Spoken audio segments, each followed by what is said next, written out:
बहुत समय पहले की बात है। भारत के एक छोटे से गांव में अरविंद नाम का एक लड़का रहता था। वह बचपन से ही आसमान को देखकर सपने देखा करता था।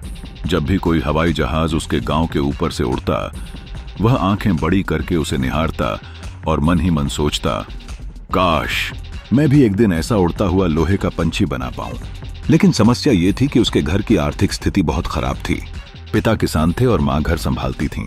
पढ़ाई के लिए जरूरी किताबें तक जुटाना मुश्किल था। अक्सर गांव के लोग कहते, अरे अरविंद, बड़े बड़े सपने मत देख, ये सब हमारे बस की बात नहीं है। पर अरविंद हार मानने वालों में से नहीं था।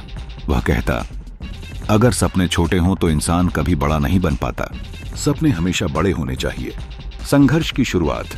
पढ़ाई के लिए पैसे नहीं थे तो उसने दिन में खेतों में काम किया और रात में लालटेन की रोशनी में पढ़ाई करता।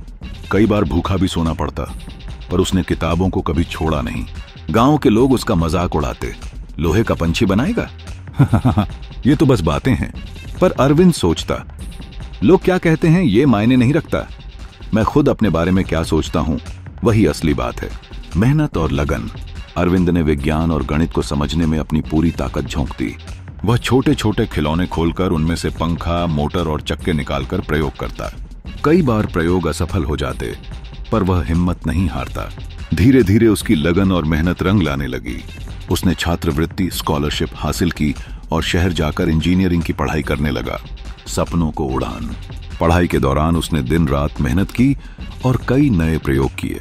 आखिरकार वर्षों की मेहनत के बाद वह एक टीम का हिस्सा बना जिसने देश का पहला स्वदेशी हवाई जहाज बनाने का सपना देखा।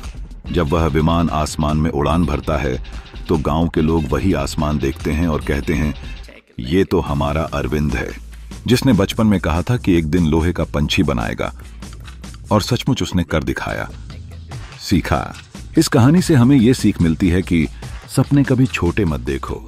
हालात चाहे कितने भी कठिन क्यों ना हो, अगर हिम्मत और मेहनत हो तो मंजिल जरूर मिलती है।